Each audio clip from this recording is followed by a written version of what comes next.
Live from America's hometown track, the South Boston Speedway, located in South Boston, Virginia. It's Season 4 of the Upstate Racing League at Lake City RC Speedway Pro Late Model Series, the 2015 portion of this campaign. Now getting underway tonight from Sobo, live in the LSRTV broadcast with myself, Evan Pasoko, alongside PDJ Zeller tonight for 200 laps in the Kings 200 from Sobo. We're already on the grid, and we're getting ready down to the starting order on where everybody's going to stack up to get this race kicked off tonight. Under the lights, on pole position, Mr. Excitement, the 22, that's going to be TJ Graves. Charlie Ryan going to be on the outside of that front row, P2. Petey.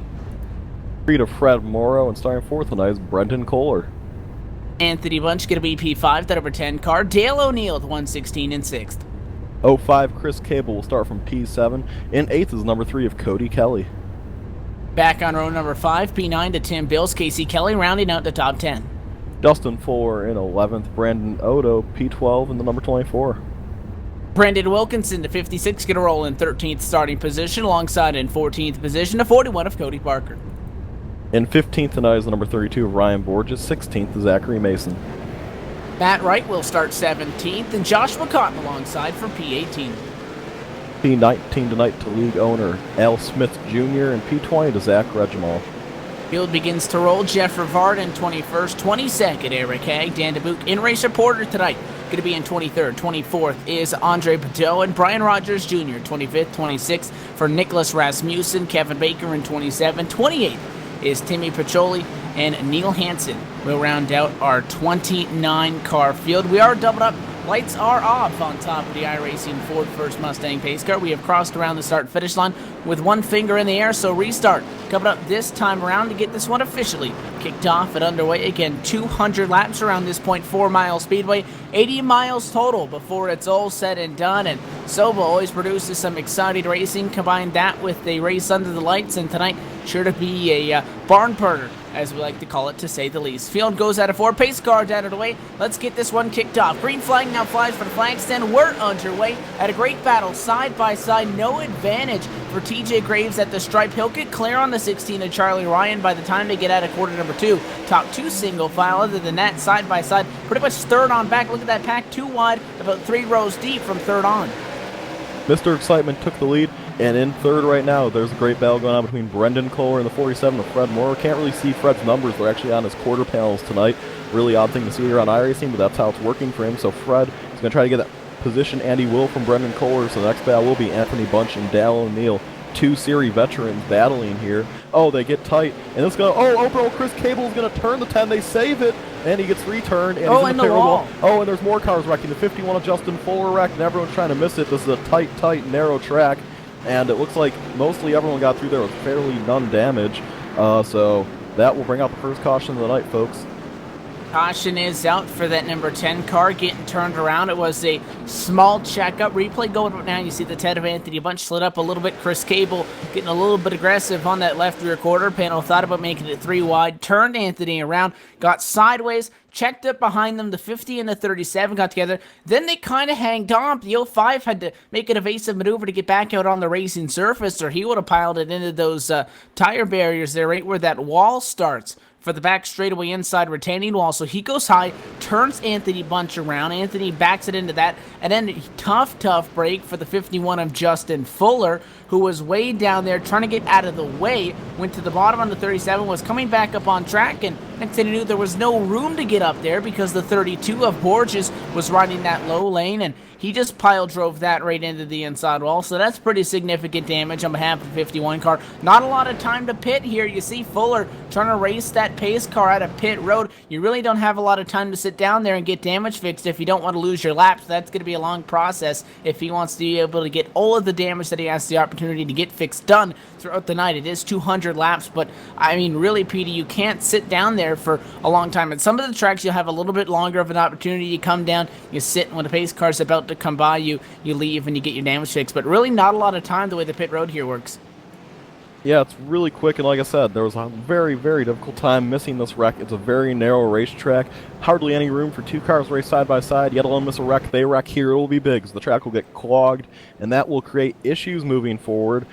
Tonight we should see a lot of exciting racing, though. Last week's winner, Casey Kelly, already up the 8th position, started in position number 10 tonight.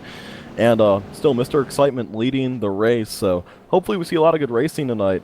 A lot of series veterans are racing. One new guy I'd like to point out making his debut tonight is Timmy Pacioli. Timmy is a very old friend of mine. I know he used to be really good at the short track stuff, so expect to see his name running up front tonight before it's all said and done.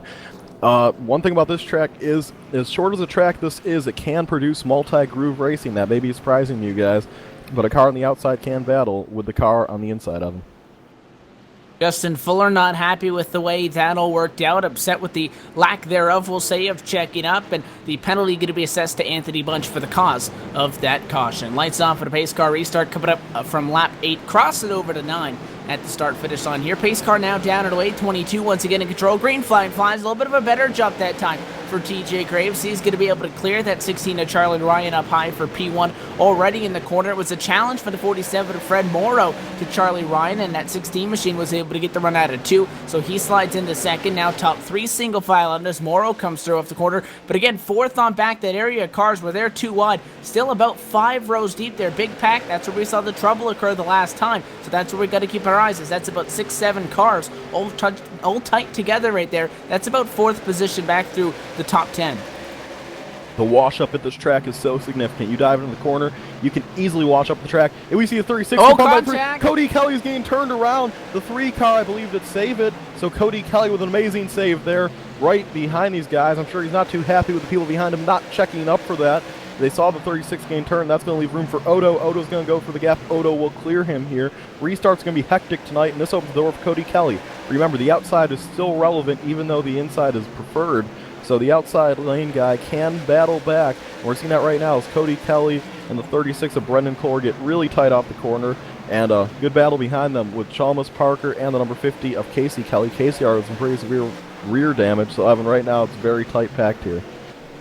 A lot of guys are bouncing off each other right around that P7 area. You see Cody Kelly in the 3 car. It's going to be a crossover by that 50 right behind him. Slides up right to the door. That's the Casey Kelly machine making that move. The LARealty.com entry to the bottom. He's going to be able to slide up in front of the 3. Not quite clear yet. 3 trying to fight back, and not a lot of room on that outside. Coming off the corner, still was able to hold that spot, but will slide back to 8th, and a little bit of a tap to the 50 on behalf of that 3 car as Casey was able to get up. Now we got trouble back in the back. Caution flag, big trouble out of 4. The 10 of Anthony Bunch, he's all torn up. The 16's also planted into the inside wall. Destroyed. That's a top 3 car. That was Charlie Ryan, who was top 3. He was collected in the aftermath of an incident that was, as I said, in the back of the pack, PD, but the front came around to it so quickly that some of our leaders got involved. It all got kicked off at a 199. Yes, that's a really tough break for Charlie Ryan. He was in second, had a really good run going here, and now he's going to have some pretty significant damage to that car. Really stinks that front runner got collected. And they're actually going to, he's going to get mad at someone. He bumped the 47 of Fred Morrow there. That's a very, very difficult break for him, although I believe they're giving him his positions back, so he's going to come back to second. I believe he got wrecked after the caution came out, and therefore iRacing did give him his positions back.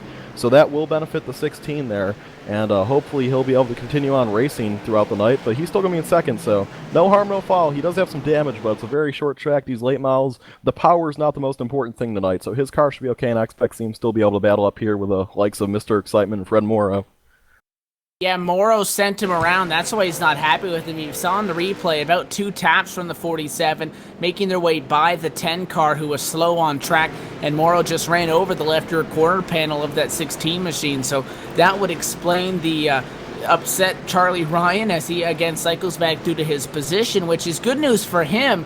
Again, could have easily been way back 25th position at the tail end of the lead lap. He is going to have the opportunity to get his position back at the time of caution, which again was before he had actually gotten turned around with. Sometimes doesn't always happen, PD, although it's going to initially tell you to get up there. If you're turned around for too long, can't get back going, it's just going to update and it's just going to make you sit back there. So that's, if anything, a lucky break for Charlie Ryan. Could have been a lot worse. Does have some minor front end damage on that, so you might have to keep an eye on the temperatures for that Navy entry. But other than that, I don't think much harm or foul in that, besides the fact that Fred Morrow, we already know Charlie Ryan's not happy with the way that went down. 47 and 16 going to be close to each other. We know how close the quarters racing here are off the corners. We saw it at a 4 there when we had Casey Kelly and Cody Kelly battling earlier on in the race there. Not a lot of room if you're up at a high side, so keep an eye on this 16 and 47. They might be racing each other a little close coming up on this restart as the pace car going to dive away this time, and the 22 and the 16 are going to lead us as we come out of quarter number 2.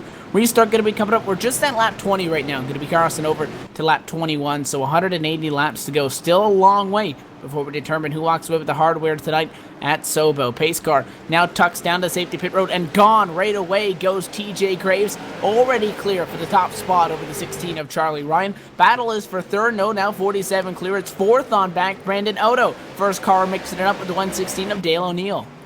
So right behind them, the Tobaccoville USA car of Casey Kelly's trying to get clear of them. He is right underneath Dale O'Neill. He's battling close with Dale O'Neill. Dale is now to the outside. Odo is clear. The 2-time winner this season. Odo is going to try to catch up with these leaders here. Battling ensues behind him, though. Casey Kelly wants to clear the 116 of Dale O'Neill. It's going to be difficult. We saw Dale take a hiatus last week, really a front runner in this league, and he's back this week as Casey Kelly will get clear of him. But he's still having a good top 6 run right now. As behind him, the battling ensues between Casey's older brother, Cody. And by older, I mean not much. They're actually twins, I found out from Justin Brooks. So it's very interesting. It's very rare you find twins on iRacing. As caution is out on the racetrack. Oh, Casey Kelly turns the 36 into the wall after the caution. I think it might have been to avoid the car in front of him, but that's a leader been destroyed right there, Evan. And caution flag will fly. We slow them down. Anthony Bunch is torn up. He tried to get through the aftermath of that and kind of got a little bit of a piece of it. I see Brandon Wilkinson around, or no, he was actually able to get through. But this incident happening back in quarter number 1. Al Smith is turned around, the 80 car as well. So it started at least on the front straightaway. A recurring theme tonight is that's not where it ends. It was the 97 who was on the inside of Al there. It's Andrea Badeau and got into the left rear coming off the corner. I said there wasn't a lot of room there, and you saw it right there. 97 ends up hooking the 96 car around, and it is the car that essentially started that as we work on getting the replay up that drives away unscathed. And as Al Smith was spinning across the racetrack, he got the 77. 77 got turned around. The 80, the 25 all get collected, and that somebody lost the engine as well. Believe it may have been the 77 machine. So another incident that starts as a single car, but Petey, you mentioned it earlier, not a lot of room at this Sobo racetrack, and that's why we see a lot more cars get collected in the aftermath of the initial wreck. That was a big one here, folks, and we should see a lot more of them tonight because this is a very, very tight racetrack. Tonight's going to be the cleanest will survive. By that I mean the cleaner race cars of tonight will make it through. You got to be really safe here. You can't really hang out in the back, and so, there's some guys like to hang out in the back and miss the wrecks. Tonight that is not the place to be. You got to be up front, and right now Mr. Excitement TJ Graves is the only car with no damage in the top 5. If you look behind him, the 16 of Charlie Ryan has some pretty significant nose damage. Behind him, Fred Morrow has some pretty bad rear damage. Behind him, Odo with bad rear damage, and Casey Kelly has damage on both his front and back that are both pretty significant. But tonight that does not matter. It's Sobo. All bets are off. This is one of the shorter tracks on iRacing, and out of all the short tracks on iRacing, this is by far the tightest and most competitive. So there will be a lot of hard racing, and the hard racing is going to provide us with a ton of wrecks tonight, and that just comes with good short track racing. As we get ready for another restart here, well, the clean cars are going to survive tonight if there's any left at the end, Evan.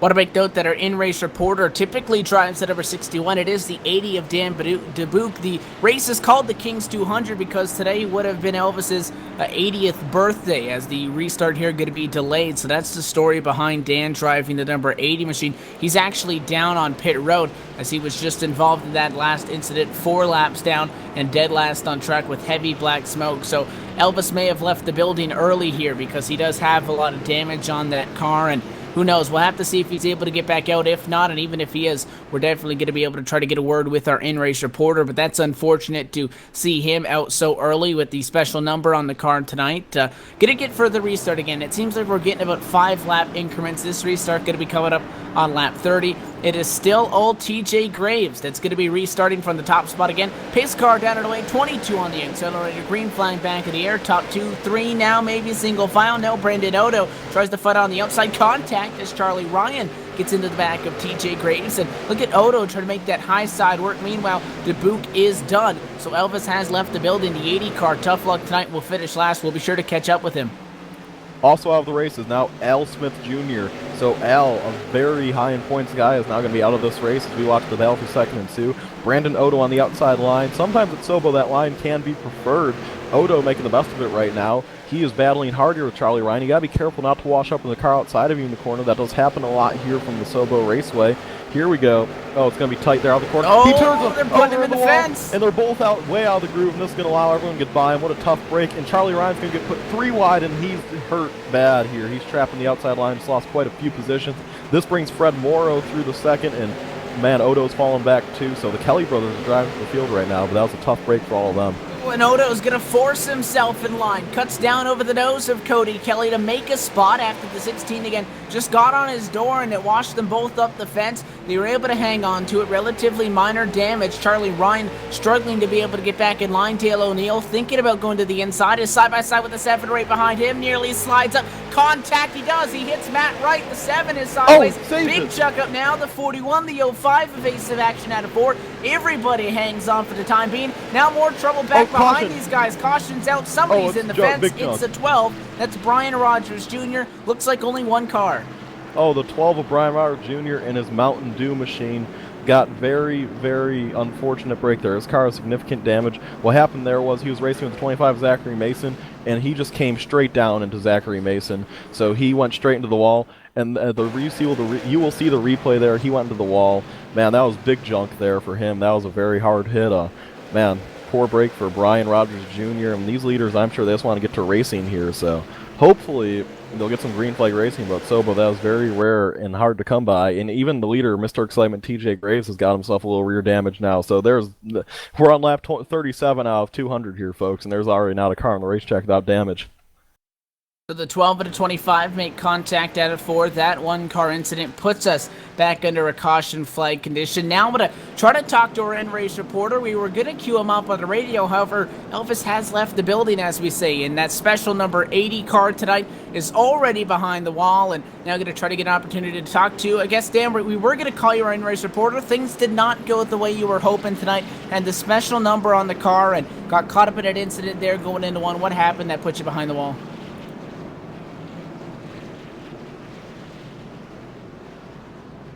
This is 2 nights in a row now, PD, that I'm not getting any luck trying to get people on the radio. We'll try to talk to Dan later on in the race. He has DNF, so he is going to be P28. There's a couple other people that are out of the race. The 77 car is out, PD. I'm pretty sure you were rooting for that guy. He's 27th, 14 laps out, so he got out on the same lap as Dubuque did. Al Smith Jr. is not officially out of the race. He is on pit road. He is no longer behind the wheel. And then Anthony Bunch as well. A lot of fast names down on the pit lane with trouble. Yeah, so trouble here early in the event, so already some unfortunate breaks here for a lot of guys. One car that looks fairly clean right now is the 41 of Cody Parker. Cody, we saw him make an incredible save before the caution came out. He still has fairly no damage, and the same with the 2 cars in front of him, Matt Wright and Dale O'Neill. The rest of the field, though, looks like they have not significant, but enough damage on their car where I'd be a little concerned.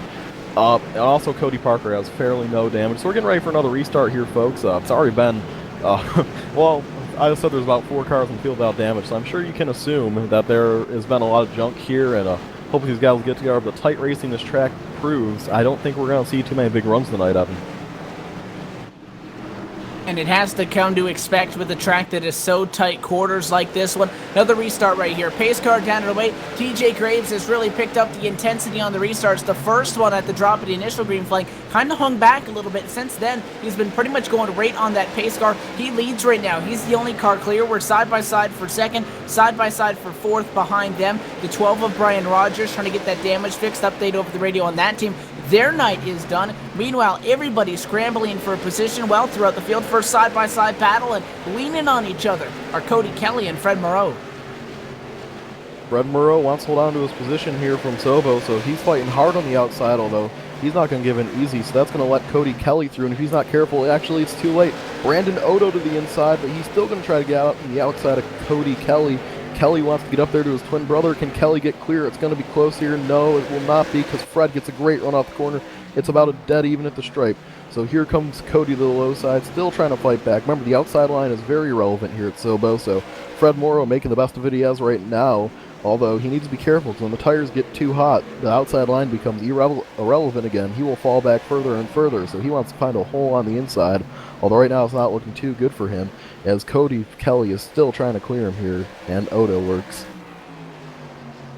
And at 47, though it is a quote-unquote multi-groove racetrack, the 47 and the outside lane is not really the place to be if you want to be somewhere. Sure, he's able to hang on, but again, we've seen so many times tonight that it's just so tight up on the outside lane, you're almost at the mercy of that guy below you that you hope he doesn't come up and door you. And 47's done a good job of hanging it. He's going to get a great opportunity here, actually be able to tuck now back down in line in front of the 24 car. A little bit of contact behind them, the 116 of Dale O'Neill battling side by side with the 7, catches the fence at a 2. No harm, no foul there, but a top 10 car kind of finds himself washed up the racetrack a little bit, so he's going to lose some time. And our leaders have kind of pulled away for the rest of the field. They're a second to the good over third on back. It's only a 10th, though, that separate Casey Kelly from our race leader, TJ Graves. That 50 machine looks like it's been through the ringer a bit tonight because it has a lot of damage, but still keeping pace with that 22. I want to quote Justin Brooks here. He was penalized and could not race this race tonight. Last week after the race, he told us that, 25 car around we're hearing, going to find that right now, and Looks as though he got it going once again, so Zachary Mason apparently spun out but has his car going again. But back to what I was saying about Casey Kelly, Justin Brooks said that the Kelly brothers, he believes, in not much time will be a lot better driver than he is. He is tutoring them, and he said that he believes in short time will be better than him. That's a scary thought because Justin Brooks is extremely fast, and right now Casey Kelly is showing him stuff. He's trying to get by TJ Graves, but it's hard to make a pass on the low side here due to there being such a very low-centered racetrack. So Casey is making a good run, though, and TJ's not able to pull away. As his caution is out on the racetrack, Evan. Check it up as everybody tries to avoid this. Dale O'Neill's in the outside fence. So is Fred Morrow in the number 47 car. Yellow going to come from this one. And I said the dangerous thing about being up high, and I was referring to Fred, but I was talking about it, is you're at the mercy of those guys below you. Well, back-to-back times, the car that's going to cause this is the one that drives away unscathed, the 7 machine, drifting up just a little high. You could argue that Morrow was a little bit lower, but the 7 does get into the 47 machine, turns him around. The 7 car skids off the inside fence, goes away. It is the 47 who ends up sideways in the middle of the track and gets hit by the 116, bounces off the wall at the same time, and heavy damage on the Fred Morrow machine. That yellow is out. Was talking about very briefly the Zachary Mason incident. And he did get turned around coming out of quarter number 4 by the 36 car who tried to make it 3 wide. Zachary Mason was not happy with Brendan Kohler over that and made sure to let him know that he was not pleased over the radio. 25 keeps on going, does lose a lap in that exchange, so that is what happened with the Zachary Mason machine as they sit right now. But TJ Graves, but you said it's going to be whoever can keep their car clean and survive to the end that'll win this. We're now past quarter distance, and that 22, besides a little bit of rear bumper damage from somebody saying hello to him, that machine looks pretty good. Same things can't be said for a lot of these guys. And I also want to update you guys. Probably a lot of you think right now that Justin Brooks won last week after watching the event. That is inaccurate. Justin Brooks did not win last week. They took his win away because he did not finish. I mean, he caused a wreck early in the race they did not take credit for. So Justin Brooks is not here tonight. So unfortunately, he did not get the win. Casey Kelly got the win. They credited him with it. So that was a very unfortunate break for Justin Brooks, who was looking to battle up there in the points. He still believes he'll make the chase, but certainly not what he wanted to see at all of him.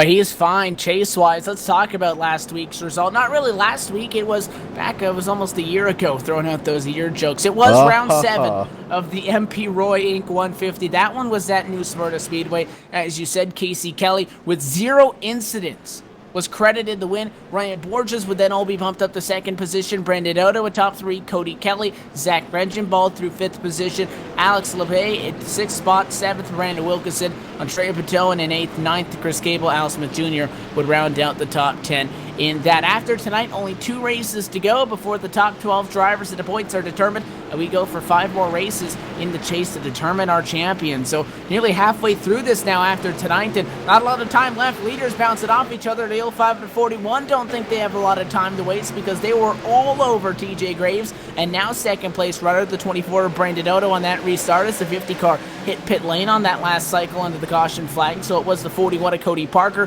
right now battling side by side for 2nd with the guy alongside him, the 05 of Chris Cable. Brandon Otto not really laying off too much on TJ Graves. He's all over the back bumper of that 22, leaning on him off the corner. He is giving him a bumper. TJ is going to send him up the track. He's going to try to. He keeps bumping him. He's persistent with his bumping, but TJ is going to win this battle. Chris Cable, the outside of the 24. It hurt the 24 more than it did TJ Graves. And the 24 of Odo really wants to get by Graves. I'm sure Graves is not too appreciate here this early in the event, but that does not matter to Odo. Odo is a very aggressive driver, and he does a good job with it. Right now, he has a Chris Cable problem. Cable is on his outside, and he is trying to find his way around the 24 of Odo. Odo keeping his car installed underneath him, but Cable is starting to get around. And oh man, here comes Cody Parker with probably the cleanest car on the track, is catching him right now. So Cody having a good night, and this tight racing can get sketchy. If you call up the track just a little bit, Sobo, there is going to be a wreck. This is the best relevant battle on the racetrack. There's really no other good battles going on right now. We're watching the guys that pitted come to the field, as the battle for 2nd, though, is still ensuing. Chris Cable almost clearing him off the outside that time, Evan, and Chris Cable is making the best work out of the outside right now. There is a lot of battling going back around 15th. They were just 3 wide, almost 2 rows deep. The 199 right in the middle of that. That's Zach Regenbald. Just mentioned him after getting a top 5 in our last race. And sideways is the 7 car of Matt Wright back in the pack. Huge checkup behind him. They're stacking up at a 4. The 12 Big check up there, able to hang on to it. That's Brian Rogers, 25. Zachary Mason got up in. Now troubled out of back straightaway, turned around, and the outside wall is that 199 of Zach Reginbald. Just mentioned him, that he was in a 3-wide battle, got actually clear of it, and the 36 car, who not too long ago turned somebody else around, gets into the back of that 199, hooks him off the corner, and in the fence goes the 199. So Brendan Kohler not making any friends as Zach Reginbald ends up at the outside fence. We are past quarter distance in tonight's race. You're watching the Season 4 of the Upstate Racing League Lake City RC Speedway Pro Late Model Series, Round 8 from South Boston Speedway, the Kings 200. More action coming up. Gonna step away for a quick commercial break. We're under the lights tonight. Stay tuned.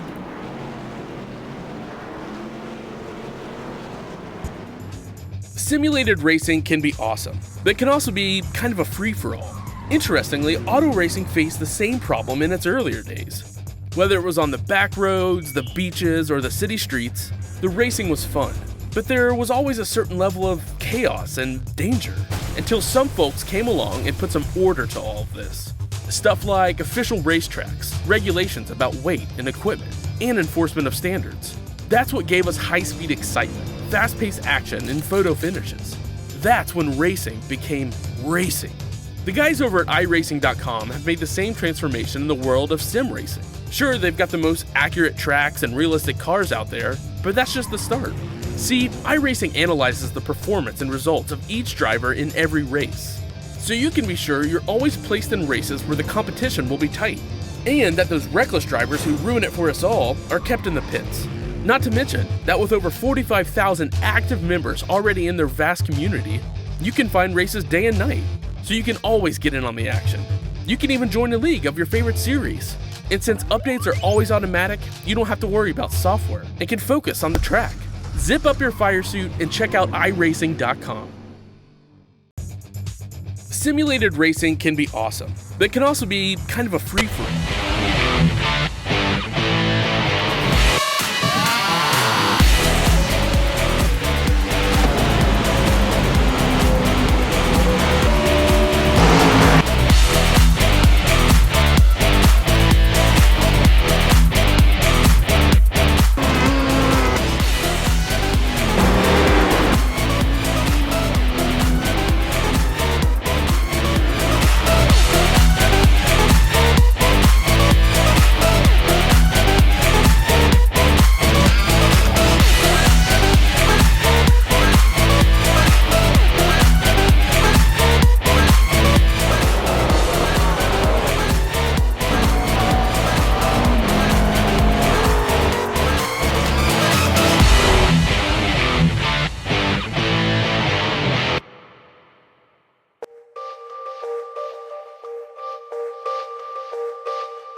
Back live from the South Boston Speedway, you're watching Season 4 of the Upstate Racing League, the Lake City RC Speedway Pro Late Model Series, Fixed Setup Series, short tracks under the lights tonight for Race 8.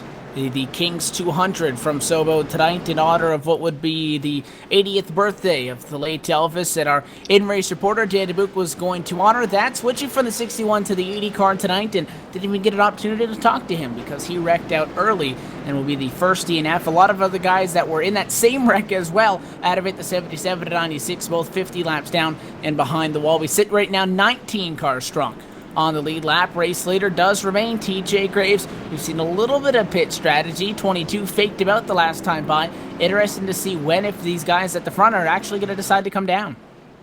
This has been a very long caution we've had here. A very unfortunate scenario. We got one to green here. TJ Graves is still leading. There's a few things on caution. They had to delay it a few times because there was some extra debris on the track. So unfortunate scenario here from Sobo. Although we have a bunch of beat up cars and hurt feelings right now. 41, like I said, is basically the only car on the track, so they're doubled up and getting ready to go green here, Evan. And 22 is going to lead us down once again. He's been very aggressive on these last few restarts. Pace car ducks down out of the way, waits a little bit. Now on the accelerator goes the 22 of TJ Graves. Green flag back in the air.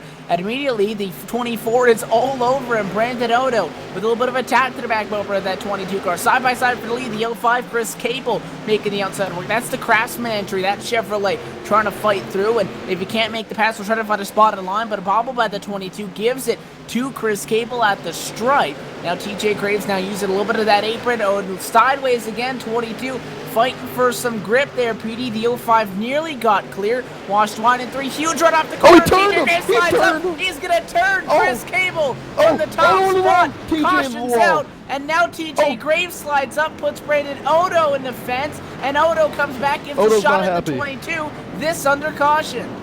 So a very unfortunate sync of events. I talked about it all night, and I'll say it again. If you're underneath someone, you gotta be very careful. We had another wreck too, Petey. The 98 of Eric Hagen, a 97 got turned around also post-yellow. Okay, the replay is up on the first wreck. TJ just slid up into the 05. There's something you cannot do, and it turned the 05 around.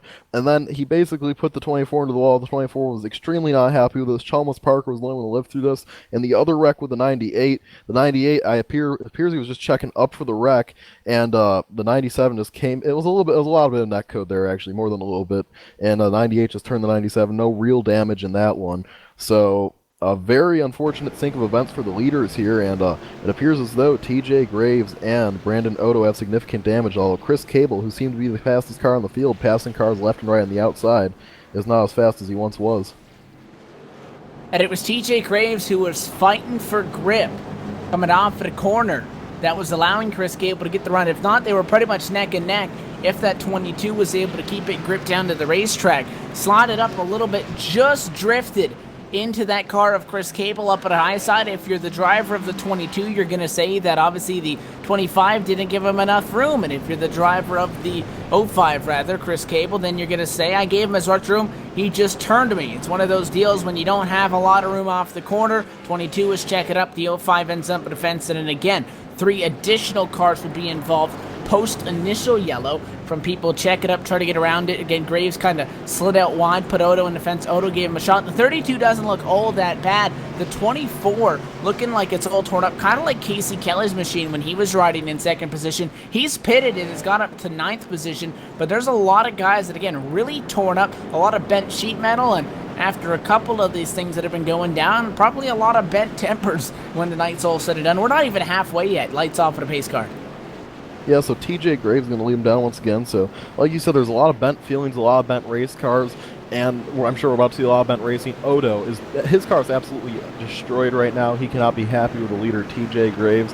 And here he comes down for another restart. TJ Graves behind the pace car. The pace car is pulling off here. TJ gets on the accelerator. He goes off right away, trying to get away from Brandon Odo. Odo hanging tough on the outside. Odo's going to try to make a run, but Odo has a lot of damage. I don't know if he can do it, and he will not be able to. TJ clear. Expect Odo to make a move here. So Odo's going to be able to drop into second, still not shy of using what's left of his front bumper, gives another tap to 22, that time at 3. Top 5 now essentially single filed out. First side-by-side battle is for P5. Ryan Borges under attack. The 4 of Joshua Cotton has gone to the bottom, and Borges using the outside almost gets clear. The 51 of Justin Fuller in this mix. That's the checkpoint graphics machine of Fuller, who ended up in the inside wall earlier in the race, trying to get back up through this field after starting up inside of a top 11 position, fighting through some damage, as many of these guys are at this point in the race. Other than that, top 4, now 5, as Borges has been able to get clear, single filed out, but that battle for 6th on back sits about 4 cars strong. Cotton trying to go to the inside to make a move, actually cost him 2 spots as he goes to a 7, and he turns the 51. Wow, Justin Fuller, big reaction, huge contact. Oh, he's upside the outside down. wall goes Cody Kelly. Oh, he's still flipping. 3 He's car. barrel rolling. It's turned hard, and that's head first, Petey, into that runoff area. The 3 with heavy damage. You were talking about the 51 of Fuller, up and over multiple times on the front straightaway, and a huge incident that time at a quarter number 4. That one looks like it was initiated by a little bit of netcode, because on my screen at least, the 4 didn't get into the 51. He got awfully close, but a huge lick by that 3, because the way he lined it up with the way that fence sits at a 4, that's a nasty lick on the 3, and then Fuller was upside down on the hood of that 36 machine. That's 2 of the favorites to win this race out. The only one really left in now is Casey Kelly. So out of them 3, Casey Kelly is the best one left. And man, that was a big wreck there. Very unfortunate scenario for a championship contender and Justin Fuller, and a race contender, the 3 of Cody Kelly. So they're really blaming that one on the 4, although the 4 is yet to claim it, so we don't know who's going to be penalized here. Remember, if you don't claim a wreck and you're found guilty for it, it's a penalty at the end of the longest line in this league. So you better claim your wreck if you caused it. Don't know why the 4 hasn't claimed it yet. Although, man, we're not even halfway yet, and Justin Fuller is very frustrated. He has said no patience in this race. We're not even halfway, so obviously he's done. His car's destroyed. It went up and over. There's nothing left of them wheels. If he gets back out, it's going to be not even close to competent. So very tough break for Fuller. He has not had the season he has wanted here, Evan. He's not happy about it. Again, keep it in mind that that was the fate that was suffered by last week's potential winner after everything again got changed. And the finishing order got bumped up to Casey Kelly being the winner, because the person that was initially scheduled to win the race did not claim a penalty, and they had some admins review the incidents, and they were given that EOL, similar to what we saw TJ Graves. Again, remember, he just got into the 05 machine of Chris Cable not too long ago, PD. Nobody claimed that caution, so race control's going to look at that. Graves could win this race, and they could look and deem him the cause of that, and he'll end up at the end of the longest line and last place on the lead lap as well. Yeah, that could certainly come back to bite him. I'm trying to remember that wreck. Again, this is if they feel like it is the 22 that deemed, or rather that caused that caution, if they deem him responsible. Yes, and I'm having a hard time remembering the car number he turned. Evan, do you remember the car number? Chris Cable. Chris Cable is the one he turned on. Just remember, it's like a voice whispered in my head. Cable's already up to 7th. So I expect to see him to be blamed for that one. I do remember that wreck very clearly now, and that was definitely Graves' fault. So he should have claimed that. That could come back to bite him, though, as we're getting ready for another restart of it. Pace car gets set to dive down, 22 gone right away. Green flag back out, and it is Brandon Odo. Had an opportunity to go high. You see, kind of let off, tucked in line. 1, 2, 3 hits to the back bumper of Mr. Excitement, TJ Graves. They're keeping things interesting up front now. Top 3 single file, 37 actually. Tim Bills grazes the fence, opens up the door for Ryan Borges, who may have the cleanest car on track right now, PD. Started 15th, up to P4 is that 32 car. More contact now, Cody Parker and Brendan Odo getting into it. Patience is a virtue, and none of these drivers are showing it whatsoever right now. They're all driving like it's the last lap, and Borges, along with Cody Parker, literally have no damage whatsoever on their cars. Oh! Odo into the 22. 32's around. There goes Borges. Borges, the innocent bystander, is turned. He's like Cable's the little girl. around as well. Oh my goodness. Borges was like the little... Borges just got turned there by Chris Cable, and Chris Cable got turned. What a big wreck there of him. But no caution. No caution. Yeah, they got turned off the racing surface after all of that in turn 2. The checkup there, and the 32 got turned out. The 05 got turned out of line, both down to the apron. Green flag will remain out as it was off the racing surface. Had just said that Borges had the cleanest car on track.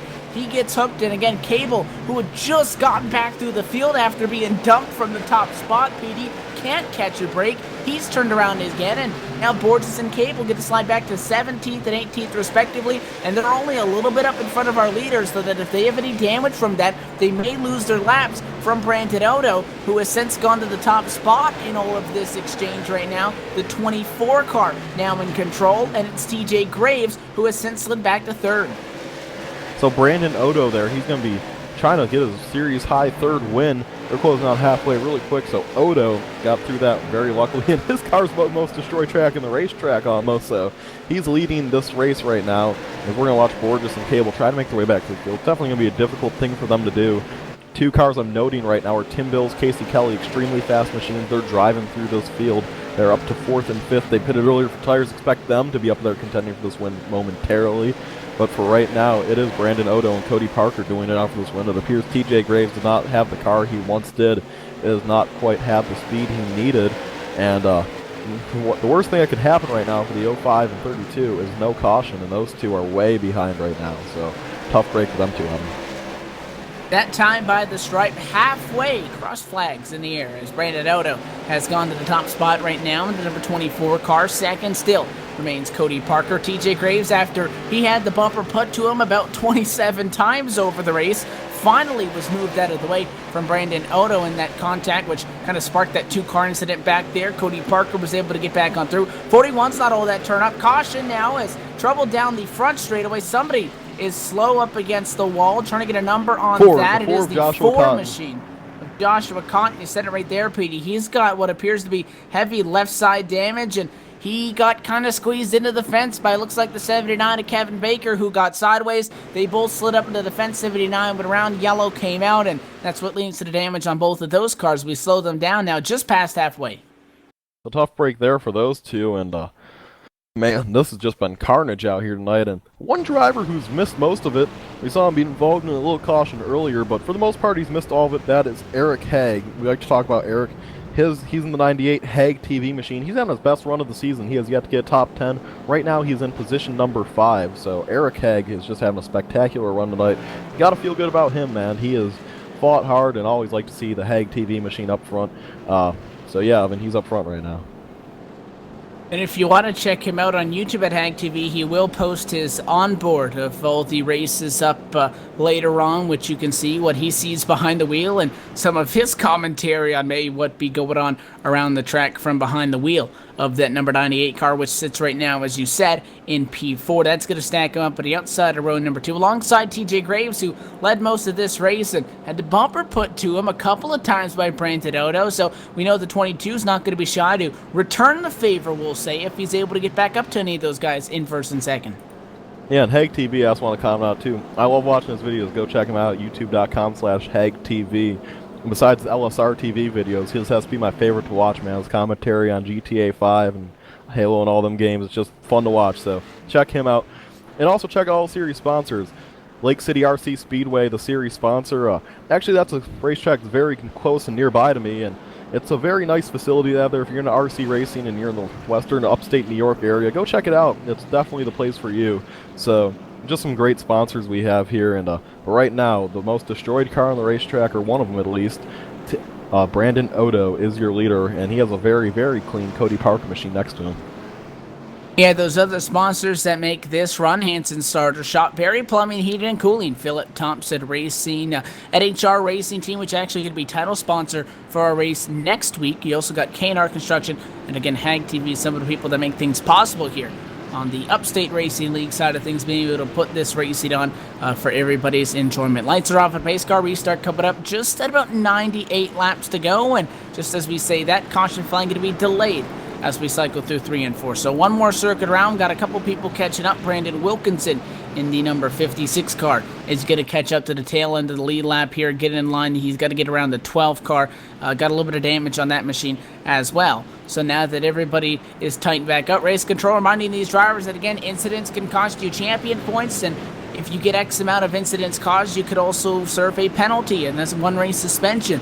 So there's a lot on the line when it comes to, you know, getting a little bit physical. It is a short track league, but can't afford to just be kind of barreling through the field, because there aren't the necessary consequences for doing so. This restart for the first time going to be the 24 of Brandon Otto. He's in control. Green flag in the air, and the Otto machine now takes it off into quarter number 1. He's good. A little bit of a challenge from TJ Graves on Cody Parker. Can't quite get that spot. And top 3 now will single file out down in 3 and 4.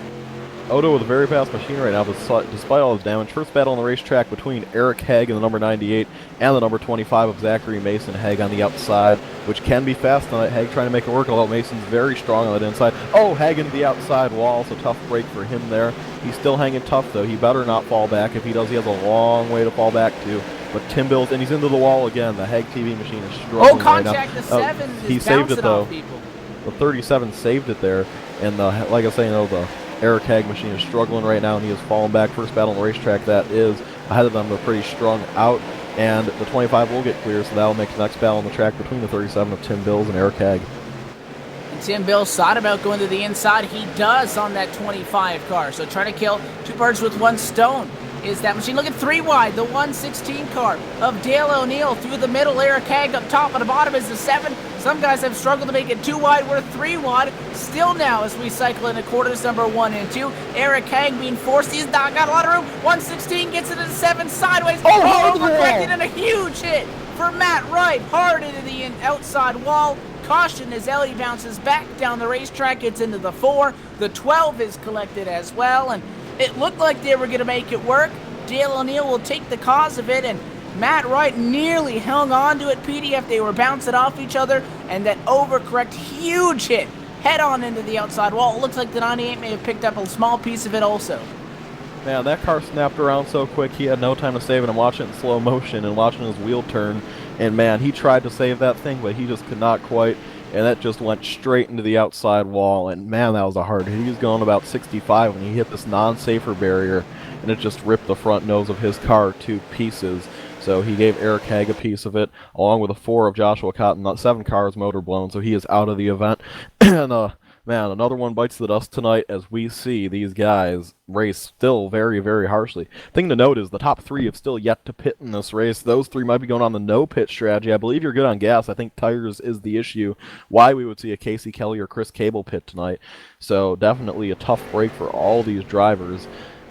Really, these cautions are just helping the guys that are staying out right now, and that might be the way to go at this event, as they're still leading this event, so don't see them pitting anytime soon, although anything's within the realm of possibilities, Evan.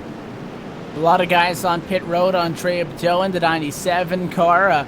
I saw the Eric Hague machine down there as well. A couple other people coming down pit road to get some service completed, some damage repair, obviously get tires on him. Without Chris Cable with tires, you're going to be fast, PD, because again, after making contact with TJ Graves in the about a third way through this race, got turned, went all the way to the back, and because of that, made his way all the way back up to the field, got turned again with Ryan Borges, was back at 18th position, already back up the P7, so we know tires can get you some track position. The question is, can you either have a long green flag run if that's what you want to be able to get up with the leaders, or try to weave your way through all the chaos and even get a shot at a guy like a Brandon Otto or Cody Parker, who again may appear to stay out the entire race. Right now, we are under 11 cautions, just 117 laps into this race, as we're getting ready for another restart here. Just to let you guys know, that is a ratio of 5 caution laps for every 10 laps. 5 of them have been caution laps so far, so very not productive here for these guys. I'm sure they want to change that here, but they just got to toughen up here and be a little more clean. So the race has actually been delayed due to Brian Rogers not being in his correct position. We're watching Odo, though. He's going to be leading them down again. The no-pit strategy may be the way to go, although I don't expect to see Casey Kelly bring it down again, and he's in the position number 6 flying through this field on them fresh tires, so expect to see Casey Kelly make some noise before it's all said and done. We are doubling up. The 12 car is going to get back around to the back, so we are going to get the caution, or rather the restart, going to be delayed. The caution will be extended by 1 lap. Not the first time. Again, there's not a lot of time to get on and off of pit road, get caught up, especially for people with a little bit of damage. So a few times tonight we've seen race control delay it. Now we're back at it. Green flag in the air, and Otto going to send it out into quarter number 1. He's good. 41 clear as well for second. Side by side for third. TJ Graves again, still that 22's getting sideways off the corner. He's fighting with Tim Bills. Tim Bills fighting on the outside. Right behind them is Casey Kelly. Tim Bills, Casey Kelly teammates. The 4 teammates there would be Casey Kelly, Cody Kelly, Justin Brooks, and Tim Bills. Those 2 side by side, the only 2 teammates left in this event. Casey, with what is expected to be probably the fastest car on the racetrack, is going to get clear of Tim Bills. His teammate probably is letting him go there, lets him slide right up, and now they have to find a way around Mr. Excitement, TJ Graves. They're going to give him the bumper, and they send him right out of the groove. He is out of the way. Oh, he's going to spin the car. He's down on the 25. That'll bring out the caution, and I can't say I put, the 71 hard hit. Car upside down. That's Huge Nicholas, hit that's for the Chris 25. Cable. Chris Cable was upside down, and I'm going to get to look and see what happened there for you, but that was a hard hit. I'm going to follow Chris Cable through this one because that started with that 22 PD at TJ Graves. I was following it, and it kind of got stacked up. The 50 put the bumper to him, moved him out of the way, and kind of got a hit from behind. 22 got sideways, came down, and the 25 gets put directly into those tires there. He actually gets that engine embedded into those tires. There are the barrels that are up against the inside retaining wall, and for the second time tonight, Chris Cable trying to get back through the field, bounces off. He ends up at the outside wall, the 71, the 98, the 32. Then the 36 comes in, hits the 05. He ends up on the hood of the 71 car, so a huge incident that time at a 4, puts us back under caution flying conditions, and wipes out another big amount of fast cars, and Chris Cable just cannot catch a break. Petey was up front, got wrecked, got halfway back up to the field, got wrecked again, got back up way to the top 5, and once again collected at an incident.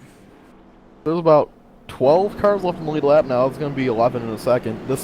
We started with 29, and this has just been a race of attrition, folks, so man, this is a jungle out here. They're fighting for life right now, and it's not working out for a lot of them. And Casey Kelly is through to third through all that. And Evan, I don't know about you, but I can't put the blame on that wreck to Casey Kelly. He made a good move, just like Odo did to TJ there. He sent TJ up the track. TJ basically saved the car, and then it looks like it just broke loose on him completely, and he went down and spun to the 25. I have to say that was a very savable machine, and I really don't want to place that one on Casey Kelly. I'm going to completely disagree with you on that, because the 22 was sliding up the hill the entire time and was never pointed forward. If you look on the onboard, he was trying to save it, and because he was going up the hill, if he keeps the wheel straight, he's going to bounce off the fence, come into the field, so he had to turn the wheel. Back end washed out on him, went all the way around. The wheel was locked to the right, and he comes down into the number 25 machine, causes that addition, or that secondary incident rather, that puts those machines hard into the fence. It's short track racing that you gotta move somebody out of the way. In theory, in iRacing, it is the passing car's responsibility to make the pass safely and cleanly. So although the bump and run is quite a common move out here at the short track, if you've got to put the blame, in theory, it is the car that moved the guy in front of him out of the way via the sporting code. At least that's how I would read that, because it's his responsibility to make it cleanly. However, it is a short track. You got to make the bump and run, and he moved him out of the way and essentially turned him around. So green flag now back in the air. 24 is going to be on the accelerator once again, and the 41's been sitting nice and pretty right now. P2, P really hasn't had anybody put up a big fight on him. 50 took a peek to the inside. The Casey Kelly machine now moving back up to the field. Could be a big factor late in this one, but top 5 quickly single filed out. So Odo's going to be your leader, followed closely behind by Cody Parker. Casey Kelly, the oh-so-fast machine, is coming through him here. Casey Kelly wants to get through these guys, and man, we're seeing a lot of guys DNFing. We already are down to about 12 cars left in the field right now, and it's getting slim out here. Hopefully they can get together now. There's not a lot of them. Casey Kelly, though, is right up on the bumper of Cody Parker. Single file throughout the field. First battle in racetracks between a very destroyed lap car of Justin Fuller and that would be Brandon Wilkinson, I believe. So Brandon Wilkinson's going to be falling back to the last position on the lead lap here as Zach Regimal is going to try to get by him. Wilkinson is not a good night tonight, even though his car is very clean, and Regimal looks as though he's going to be clear. So that was the first battle on the racetrack, and still no other ones going on right now. So actually, I take that back. Second battle for second place, Casey Kelly underneath Cody Parker. This is about to get exciting. Casey probably has by far the fastest car on the track, and he's going to be coming through the field quick. And they're rubbing to get the job done. 41 grazed the fence the last time, and that time by Casey Kelly rubbing on the door of the 41 of Cody Parker. He's going to be able to get back up through into second position, the 50 on fresh tires, as opposed to the Brandon Odo machine, who leads but has not come down pit road all race long after starting P12. The 50 on those fresher tires had come down pit road at some point in the race. Now we're going to see how they stack up and really if it gives you that much of an advantage, or is it just that the 50 car's that much faster? Again, Casey Kelly showed a lot of speed even with damage before he came down pit road, Petey. Now that he slowly closes in on Brandon Otto, going to be exciting to see how much those tires do, and both of them hit the fence that time at a 4. That's going to close the gap to half a car. Casey Kelly is there, and now it's just a matter of time. Casey is to that destroyed machine of Brandon Otto, who's fighting hard right now. He is to his bumper. Will he be able to get by him? Well, that's the real question. Catching him one thing, passing him another, but he has a lot of time to do it. So here comes Casey Kelly. He is right on the bumper of Otto. Here he comes. He's coming low. Will he give him the bumper? We know he's not afraid to use it.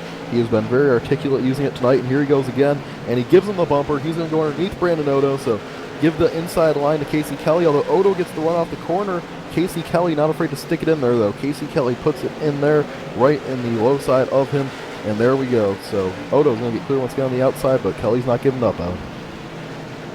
Yeah, and he has the opportunity there. Inside opens, tries to get the positioning, can't quite do so, flashes the nose, and still will have to settle for what's going to be P2. This time out of 2 has the run. Does he force his way down to the bottom, all the way to the yellow line, and he makes room for himself to the bottom now, and side by side for the top spot. The 24 is going to fight back up high. Thought he may have been able to have an opportunity to get clear on Casey Kelly out of 4, as that 24 nearly had it, but the 50 kept it at the quarter panel, and now we're going to be door to door for the top spot, and I would anticipate with the fresh tires, the 50 on the preferred lane is going to have it, and comes right up, essentially a slide job, cuts the nose off of the 24, and a small checkup by Brandon Otto to allow that 50 machine in line and give it to Casey Kelly. Not surprising that he's been able to get there. Still has 60 laps this time by to be able to hang on all the way and take home the checker, but that 50 now back on point. Casey Kelly is putting his hand out the window, waving goodbye. He's on fresher tires, a lot less destroyed car, and frankly, he's probably had the fastest car all week here from South Boston. So here comes Casey Kelly. Kelly is getting clear now. He's pulling away quite a bit, and we still have some good battles going on back here, though. Ryan Borges is appearing to catch Mr. Excitement TJ Graves. Besides that, though, not much going on. So Borges is going to try to get by TJ. That's just for 7th, though. Some real close battling going up here for the 3rd position between Cody Parker and Tim Bills. Bills, I expect to have a really fast car, too. So Bills probably wants to get up there with his teammate and make it a 1-2 right now, as Casey Kelly still continues to pull away from Brandon Otto. We're closing in on the lap 150 mark here, boys, and Tim Bills is making a pass. Yeah, Tim Bill's going to go to the inside on Cody Parker, as now the 41 machine struggling to maintain his track position, has the 37 down low. Both of them get a little bit squirrely coming off of quarter number 2, but Tim Bill still has the position. His nose is about at the door of that 41 car right now, so if either one of them were to be able to get a good run, there is a chance that Cody Parker can still get clear at a fitted position. 3 wide around some lap traffic. That's going to run out of room. Hard into the inside wall goes Cody Parker. Gets turned by that 37 of Tim Bills. Yellow is out, and they were going to take that corner like they were too wide, Petey, and they just ran out of room that quickly. The 37 may have even had no idea that the 71 machine of Niklas Rasmussen, a lap car, was up there, tried to squeak through it, and just caught the left rear of the 41 and sent him hard into the inside wall, both of them around. So, well, I said it earlier, I'll say it again. Another one bites the dust here from the South Boston Speedway.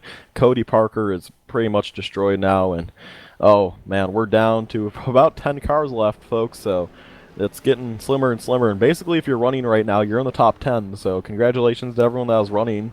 And oh, this is just getting, the field is getting slimmer and slimmer here. I'm going to try to get an official number next time by. It's official number on the lead lap right now is 11. I believe Niklas Rasmussen is going to get the wave around the 71 machine, that is, and he will. So that's going to bump it back up to 12.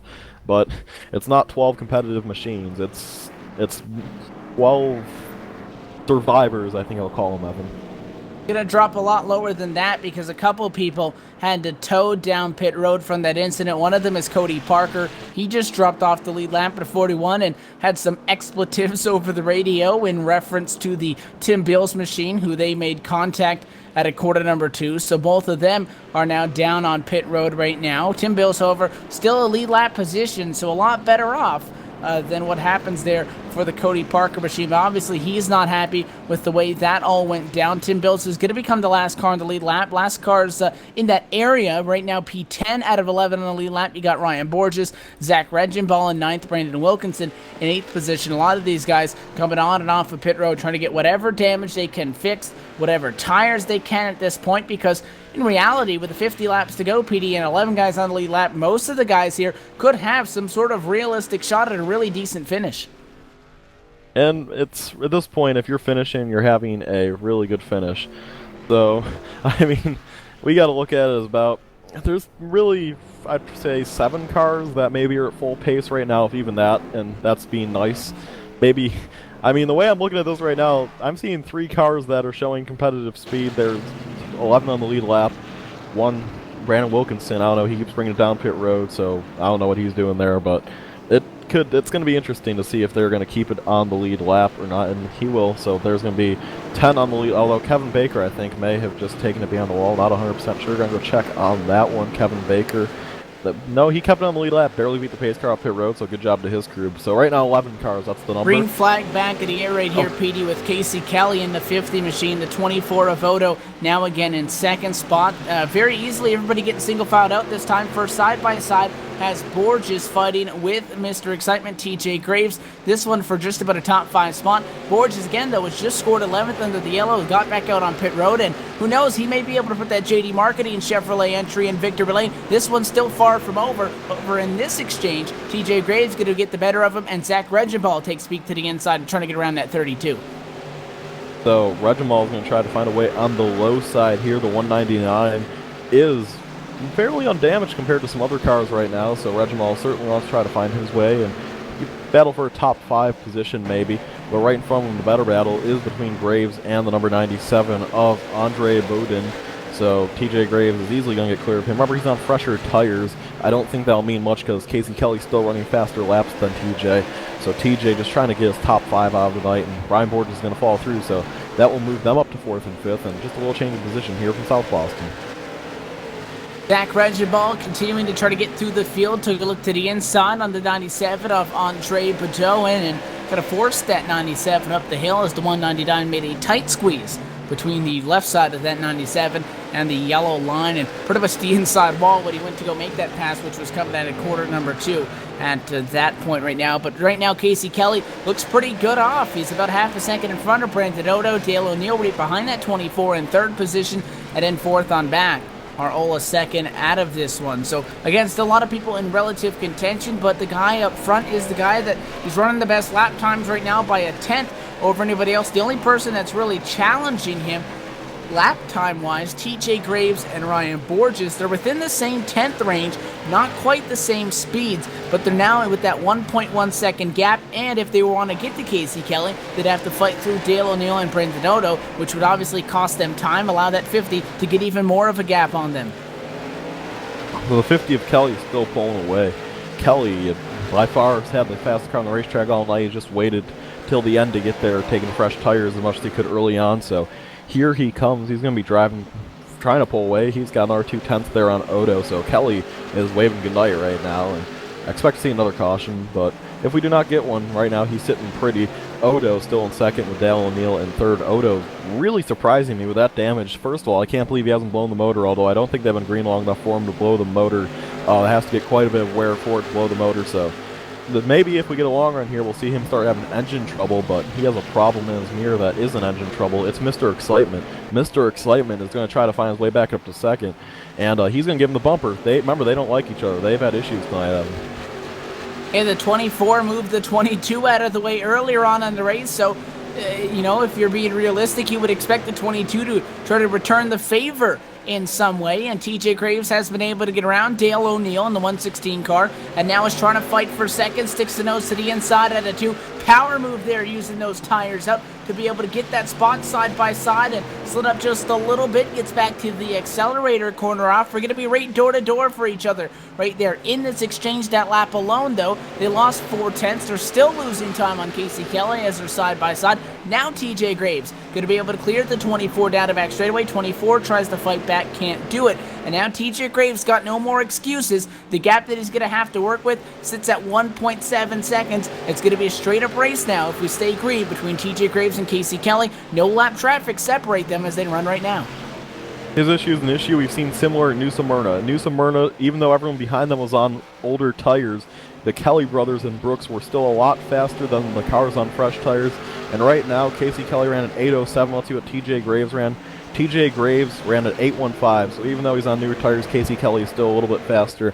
So Kelly is still making that margin bigger this time by, once again. Kelly was faster this time by a little bit more, so Kelly's certainly not losing any time here. Yeah, that gap remains pretty balanced between the top two on track. Meanwhile, behind them, it is Ryan Borges, who was running lap times equal with TJ Graves when they were both sitting 5th and 4th position. Borges hasn't really been able to make a move on Dale O'Neill or Brandon Otto in front of him, so he just stays stuck right now in P5, slowly closing in on those two is he, but now already sinking back to about 2.7 seconds away from that battle for the top spot. Casey Kelly, TJ Graves, their lap times sit nearly identical. Kelly running a faster lap that time by about 8/100ths of a second. So the Tobacco USA, ElliottRealty.com Chevrolet looking strong right now. 10 cars on the lead lap as we work right now. Casey Kelly, TJ Graves, Brandon Otto, Dale O'Neill, Ryan Borges. We've been talking about them. They're the top 5. Zach Regenball in 6th. 7th is Andre Padeau, and Tim Bill's now sliding back to P8. Brandon Wilkinson still staying alive in this one. He's 9th position, and 10th place and last on the lead lap via a wave round under the last yellow is Nicholas Rasmussen. Yeah, and only other two cars on the racetrack right now are Kevin Baker and Justin Fuller. That's 11th and 12th, so it's slim here. I mean, if they wreck now, I don't think there's anyone left to wreck, really. So they better not be wrecking now, though. Right now, things are still looking good. Kelly and Graves are still running a similar lap time as the lead Kelly has. I don't see Graves catching him unless something significant happens to Kelly here. Or a caution. A caution could easily happen here. Remember, the way things have gone tonight as Borges gets through to 3rd. Borges in 3rd now is going to try to close into. He has a fairly clean car compared to the rest of them right now. Really no other battles. Just seeing a bunch of single file racing throughout the field right now. And certainly create an interesting scenario, although I believe something happened to Tim Bills. He has lost a significant amount of time to Brandon Wilkinson. Not sure what happened. I'll go check that one out. Yeah, things very calm at the moment. The gap for the lead is actually starting to extend as Casey Kelly running away into the sunset over TJ Graves. Now nearly 2 seconds between those guys is the gap. Meanwhile, Ryan Borges has been able to get around Dale O'Neill as Dale O'Neill completed a pass on Brandon Otto, so all of those 3 spots have kind of inversed on each other. Dale O'Neill still sits 4th, however he has actually passed Brandon Otto, who was in 3rd in front of him. Otto now sits 5th, and Borges has kind of hopped up from 5th position to 3rd between 3rd and 5th, so those 3 guys essentially inverting their positions as they sat originally. But now Borges, although we could say he has his chance now to fight with the leaders, 3.3 seconds back from Casey Kelly, about 2.2 back from TJ Graves. Borges running faster than TJ right now as TJ's kind of fallen off of Casey Kelly up in front of the field, but I think it's going to be really exciting if we were to get a late race caution now as we close in on 20 to go. I think TJ Graves and Ryan Borges may be able to put up a fight for Casey Kelly for the win tonight, Petey, but if this one stays green, unless there's a really big mistake made on behalf of that 50 car, he works around some lap traffic right there. Unless there's a huge error from Casey Kelly, it looks like his race to lose right now for green. Yeah, and he's still been faster than TJ Graves these last few laps, still making that margin larger. So Kelly by no means slowing down right now, and Kelly is just this time by, he ran a 0.8, and this time by TJ Graves ran a 0.9, so lap times are not starting to pull in the favor of Casey Kelly here as he puts another 10th on TJ Graves. This time it's 2.1 seconds behind his TJ. Ryan Borges is a lot faster right now than TJ Graves and the leader, so he is the fastest car on the racetrack, but he simply does not have enough time left here. And with the way things are calmed down right now, only 9 cars in the lead lap, I do not see this one being any sort of a caution unless something miraculous happens right now and these guys get somehow racing close to each other. The amount of cars in the lead lap has dropped off to 9 as Nicholas Rasmussen has fallen. Still sits 10th, but now sits 1 lap down. Him and Kevin Baker are the only cars that are currently off the lead lap. 1 lap out of it, so would still be in a shot to get a wave round or possibly fight for a lucky dog opportunity if there were to be another late race caution. Now within 20 to go, but 9 cars relatively going to fight this out. Realistically, it's Casey Kelly's race. TJ Graves still sliding backwards, 2.1 out of it, 3.2 back is Borges, so he is making up some time on the TJ Graves machine, is running faster than Casey Kelly, but again, the 32 needs to bank on either some sort of catastrophic error for the 15 and 22, or needs a yellow if he wants to be able to fight through. Remember the All-American 400 though, PD? The stranger things have happened to get Ryan Borges in victory lane. 32 just can't give up. That was very true, but I don't see that happening again, especially because the All-American 400 was about a 0.5 second gap. Here's a 2.2. Kelly is basically gone right now. He's in cruise control. He doesn't have anything to worry about. So Kelly pitting a lot later than anyone behind him, except TJ and Ryan did come in a little later, although you can make it about 160 laps here on gas, so by no means do I expect Casey Kelly to run out of fuel here. He has 14 laps to go now, still pulling away from Graves and Borges. So Graves and Borges just trying to battle it out for second now, it appears, though, unless they get a caution, although they're going to get a caution within about the next 7 laps. If there is not one, this race will end under caution, so time running out for anyone but Casey Kelly. Yeah, if that lap counter gets down to 5 laps to go or so, this one will end under a caution flag condition. Borges has broken the 3-second barrier. He really is closing in on TJ Graves, and the way it all stacks up, it appears at the moment that Ryan Borges is going to come up with this late race resurgence. Again, he still has one of the cleanest cars. I was talking about how his car was perfect, and then immediately he got turned at corner number 2, went all the way back to 18th position with Chris Cable. Both him and Cable worked their way back to the field. Chris Cable got wrecked then 2 more times, ended up out of this race in a string of bad luck. Borges has been able to survive with only minor back-end damage, but appears at the moment at least that it'll just be one long green flag run short of timing it right and being able to fight as Casey Kelly. That time by 10 circuits remain. Yeah, Borges is, if put in perspective, this thing went green to the end and Borges needed to catch Casey Kelly. He'd need about another 100 laps in this event, so by no means Borges just did not get what he needed tonight. Laps are winding down, time is running out. We're almost to the point in time where if this race got a caution, it would end under yellow, so Graves is still losing. Graves just lost significant time there to the leader. So still falling back is the Graves machine, and right now it is Kelly's race to lose, this time by just 8 laps to go. 3 more and this race is all but over. Kelly still pulling away. Not a lot of lap traffic, actually basically no lap traffic in his sight. So Casey Kelly just has to put it in cruise control and roll to the finish here. He has absolutely no worries right now. And the 50 car just needs to keep it out of the fence, keep all 4 wheels under it, as some people have struggled to tonight. We've seen quite a few flips for a 0.4 mile racetrack, and he's pretty much home free this time by 6 laps remain, and essentially at the point now that a caution in this race will end it under yellow flag conditions. Still 2.4 to the good, still 2.8 to the good over Ryan Borges. May see a late race battle for P2 between the 22 and the 32 as Borges still trying to claw in on TJ Graves. I think he may even come up a few laps short unless he uses the bumper on trying to complete that pass, but Casey Kelly timed it perfectly, PD. A couple people stayed out the whole race. 50 machine pitted not once, he pitted a few times. It's going to work out perfectly, it appears, for the Tobaccoville USA. ElliottRealty.com Chevrolet, only a few laps away now from that checkered flag. I do believe that Casey Kelly has had the fastest car all night, and I think he was just very smart about using it tonight, and that is what's going to bring him home this win unless something catastrophic happens here. Justin Brooks has already congratulated him on his win a little bit early, but hey, I guess he wanted to get going. So right now we're going to focus on the battle for second, though, because it's a lot more interesting than the one for the lead. Borges is still closing in on Graves. It might not be enough, though. Graves has about a 3/10 gap over him. This time by with just 2 laps to go. Can Graves hold him off? That'll be the real question here in the closing laps. Once again, Borges did close a little bit that lap. He is still just trying to get there. I just don't think he has enough time on him.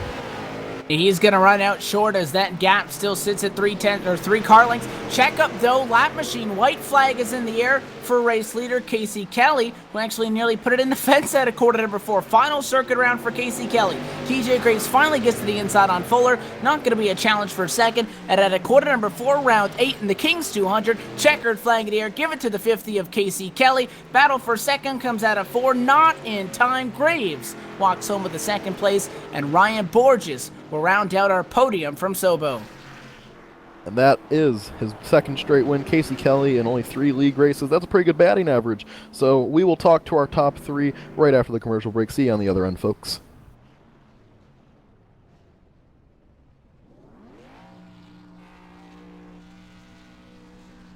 Interestingly, auto racing faced the same problem in its earlier days. Whether it was on the back roads, the beaches, or the city streets, the racing was fun. But there was always a certain level of chaos and danger, until some folks came along and put some order to all of this. Stuff like official racetracks, regulations about weight and equipment, and enforcement of standards. That's what gave us high-speed excitement, fast-paced action, and photo finishes.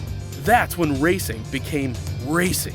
The guys over at iRacing.com have made the same transformation in the world of sim racing. Sure, they've got the most accurate tracks and realistic cars out there, but that's just the start. See, iRacing analyzes the performance and results of each driver in every race, so you can be sure you're always placed in races where the competition will be tight, and that those reckless drivers who ruin it for us all are kept in the pits. Not to mention that with over 45,000 active members already in their vast community, you can find races day and night, so you can always get in on the action. You can even join a league of your favorite series. And since updates are always automatic, you don't have to worry about software and can focus on the track. Zip up your fire suit and check out iRacing.com. Simulated racing can be awesome, but can also be kind of a free. Back live from the South Boston Speedway tonight, located in South Boston, Virginia. The Kings 200 has come to a close with Season 4 of the Upstate Racing League and Lake City RC Speedway Pro Late Model Series. Your winner is Casey Kelly. Going to talk to him in just a moment, but first, I'm caught up down on pit road with the driver of the number 32 car coming home in P3 tonight. It is Ryan Porteous. Ryan, you were the fastest car there, and that final stint of the race, that was the longest green flag stint when it was all said and done. Just couldn't have enough time to catch those guys. Maybe we're banking on a yellow there to get one more opportunity at it, but the cards didn't fall in your favor. You did, however, start 15th. You do get a podium, so could have been a lot worse after all the carnage. How'd you get through this one and take that podium spot? I honestly, I don't know how I got through that race, Evan. I guess I rode around a little bit. I tried not to push it for that first 100 laps, but even from the get-go, I was in a couple wrecks. Luckily, I wasn't damaged too badly. I was able to keep it on the lead lap and keep it out mid-pack and be able to avoid those big wrecks. There's some huge wrecks there where some guys are losing engines, but for the most part, I missed them. I got a decent amount of damage in one of the last big ones, but I was able to fix that, come down pit road, and steering was a little screwed up there on that last run, but I was able to get by Brandon and Dale and was able to get into third and almost got to TJ, but if I could have got a yellow, that would have been interesting. You were long in the fastest laps there when it comes down to it. I'm going to take responsibility. I'll claim one of your cautions because I just said that you had the cleanest car and then you got turned at a 2 and got sent back to like 17th or 18th. So that one I'll put on me. You were able to fight back up to the field. You do get a P3, which is solid to kick off the 2015 campaign for the Upstate Racing League side of things. Rolling forward, you're sitting pretty good points-wise. We got 2 races going into the chase until we get down to the crunch time, and we got 5 races to determine our champion. But next week, going to be at Martinsville. That's one that people have circled on their calendars. What's the game plan into that one? If I knew, I would tell you, but it's basically just going to go in and get the best finish I can possibly get, which is my game plan going in every race. I don't really think about it too much. I just go in and run a few practice laps and go at it. Is your strategy going to change at all after we go to Martinsville in 1 week's time? After that, we go to Iowa, have an off week, and then it's chase time, where we go 5 races to determine the champion. Does your mindset change at all from those 2 races, from race 10 over to race 11 as far as regular season and chase-wise? Or is it business as usual and you just try to run your own race and see where the cards fall? I would say race strategy-wise and how I'm going to approach the races, it's not going to change. Maybe I'll put in a little more prep and practice time before the chase races since they're going to be huge. But other than that, my mindset going in and my race strategy and how I'm going to race people, it's going to probably stay the same, business as usual. Well, we're past now the halfway point in this year, 2015 now underway on the Thursday night side of things, and we're taking a look at the side of that number 32 car. Sponsors and shoutouts as usual. I know you're typically up into the top three, so you know the routine. Sponsors, shoutouts, everybody who makes this possible. I gotta thank JD Marketing, 24 Designs, and also Brandon Wilkinson and TJ Graves. We worked together this race, and we're always working together on here, so it was fun racing with them, and congrats to TJ for second, and Brandon for coming back to eighth. Thank you guys for putting the broadcast on. Well, thanks for talking with us, Ryan. You're still looking for that first W on the year, and obviously you're going to be looking forward to the championship. So good luck rolling forward in these next two, and then obviously good luck in the championship hunt as well. Thanks, Evan. I'm definitely looking for that win, and it'll come eventually. We'll be keeping an eye. That is the driver of the number 32 car. Another solid run tonight. Going to be a podium for the fastest car in that final stint. Ryan Borges now down on pit road with Mr. Excitement and somebody that had a lot of excitement going on around him. PDJ Zeller, you're with the driver of the 22, TJ Graves. Excitement and controversy surrounding the 22 machine tonight. A lot of action, I could say the least, around that machine. Led the early half of this race, and then things went downhill from there, but he came back to finish second tonight. TJ, take us through your race. That race was very scary. I thought we were going to get turned early, but it was fun. I had probably no back bumper by the end of the race. Was just holding my ground in the lead, and you get all these people in there who just want to pile their way to the front. So it was fun.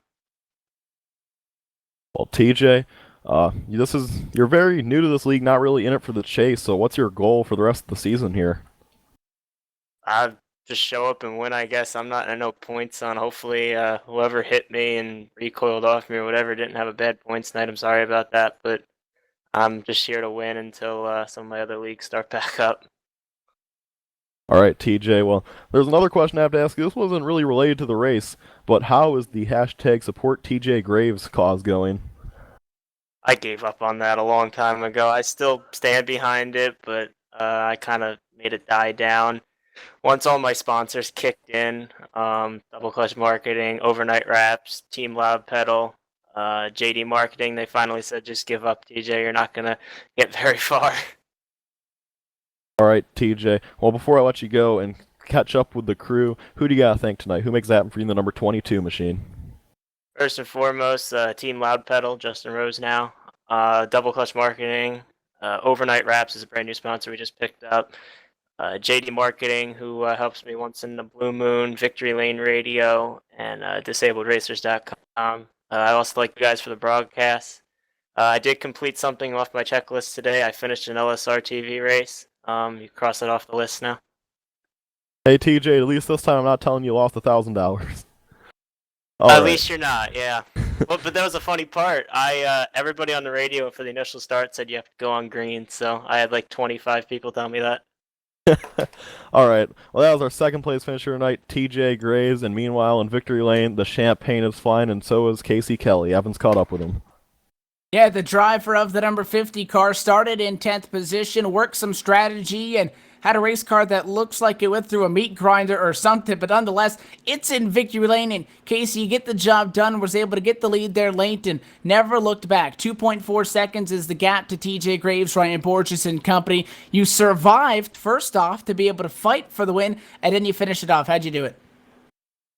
Well, that was a tough one. I wasn't sure if I was going to be able to come through there or not, especially with all the wrecks and stuff. Surprised I didn't get caught up in one of them.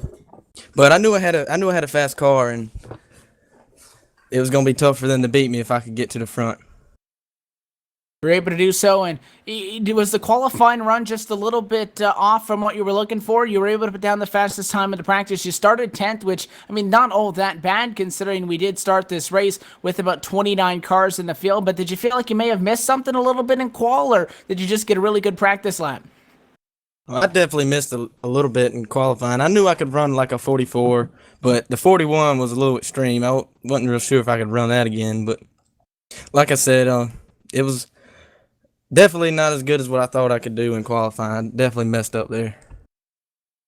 Well, when it's all said and done, you sit atop the scoring pile on at the end of the night, and That's really what matters, and you take home the checkered flag tonight. We still have 2 races to go before points and all those things are going to get really exciting on us. So you're here for wins right now, going for it, and it's still quite a few races to go. Martinsville coming up. That's one of the bigger tracks. We'll call it the Paperclip next week. How confident are you in that one?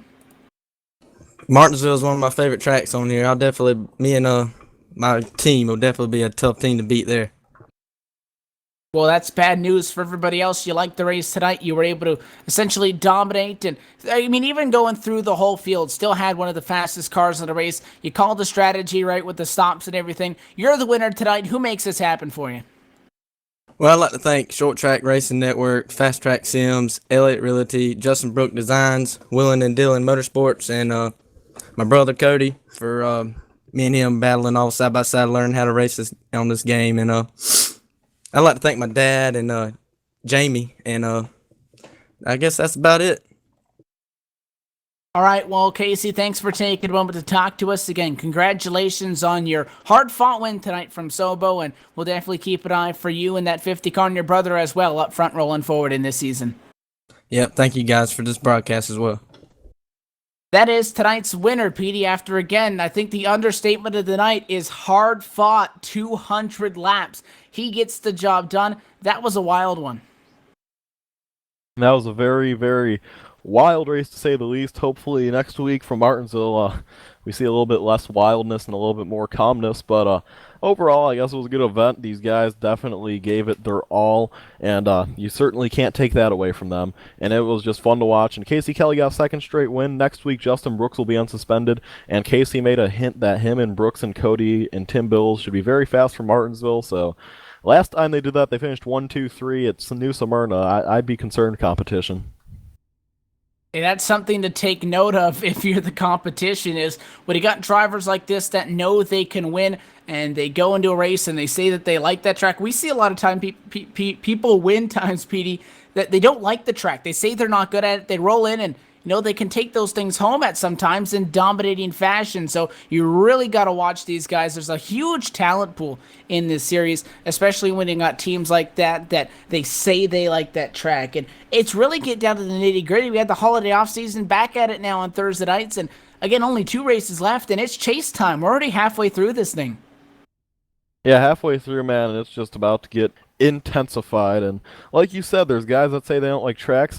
I have to reference Justin Fuller. He won the Oxford race, and after the race when I was interviewing him, he told me that he hated Oxford but still won the race. So you never know what can happen in racing. For all we know, they could have just said that and run completely irrelevant next week. Now I highly doubt that will happen, but it could never happen. You don't know. And Martinsville, it's for these late models, it's a big track. To them, it's a big track, and it should be a lot less wild than this week, because for them that is a big track.